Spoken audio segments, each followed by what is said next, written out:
June 28, 1880.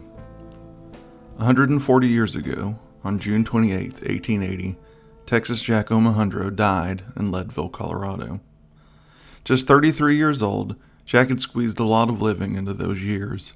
An expert hunter and horseman by the time he was a teenager, Jack immediately volunteered to join his other brother, Orville, on the front lines of the outbreak of the Civil War. Though he was initially turned down for service because of his young age, Jack volunteered as a courier for General Floyd and eventually became one of General J.E.B. Stuart's most trusted scouts and spies, handing Stuart his last battlefield dispatch before he was mortally wounded at the Battle of Yellow Tavern. Jack continued to serve, ending the war in Appomattox by cutting through enemy lines to return home rather than wait outside the courthouse, while Confederate General Robert E. surrendered to Union General Ulysses S. Grant. After the war, Jack set off for Texas, riding cattle along the Chisholm Trail, Goodnight Loving Trail, and trips to California, New Mexico, and Nebraska.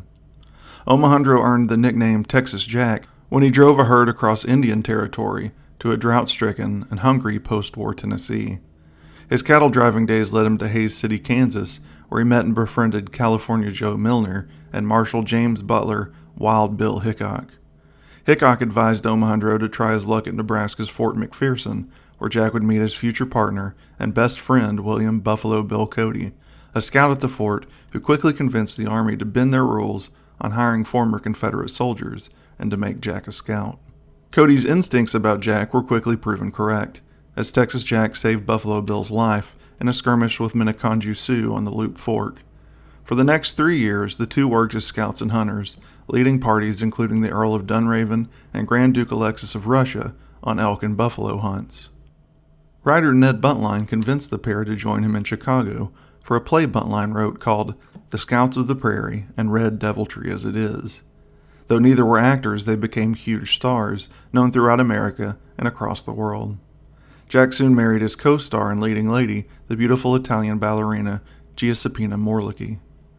Jack's time was spent in both worlds, acting on the stages of the East and trekking across the West, exploring the wilds of Colorado, Wyoming, and Montana. He made several noted expeditions leading aristocrats into the new Yellowstone National Park and across the Wind River and Bighorn mountain ranges. He scouted for the Army again after the defeat of Custer at the Little Bighorn, and he wrote pieces for the Spirit of the Times magazine, detailing hunts, riding alongside the Pawnee, and running cattle on the Chisholm Trail. Jack's lasting legacy was summed up in the Brooklyn Daily Eagle newspaper, which at the time was the most read paper in America. More refined than Wild Bill, they wrote, more modest in asserting himself than Buffalo Bill, he stood on a plane above both, and though he recognized the fact that better fighters and better scouts than he were still content with the hardships of the prairies, he felt a superiority of education and a deep capacity of enjoyment that they could never attain. On the ranches of the far west, and occasionally among the Rolling Stone scouts, one finds genuine manhood, braced by intellect and backed by thorough breeding. Today we remember Texas Jack as the first cowboy of the American stage. If the idealized American man is the frontier cowboy, then the genesis of the American cowboy in popular culture is Texas Jack Omohundro.